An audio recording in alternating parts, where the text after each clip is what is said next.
Hello everyone. I got myself in a little bit of a bind here. This dead pine tree needs to come down. It's right by the home build site, and it'll be safer to take it down now than it would be to wait till the home is built, obviously.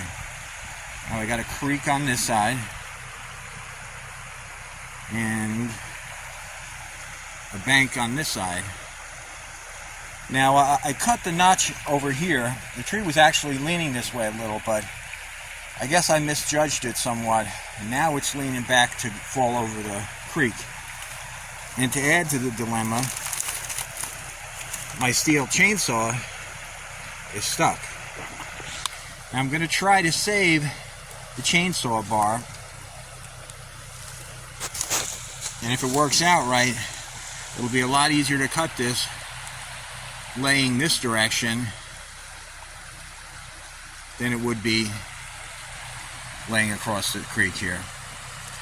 So I'm going to try to set the camera up. Again, I don't have a tripod yet, and see if we can catch this live. I got it hooked up to my tractor up there.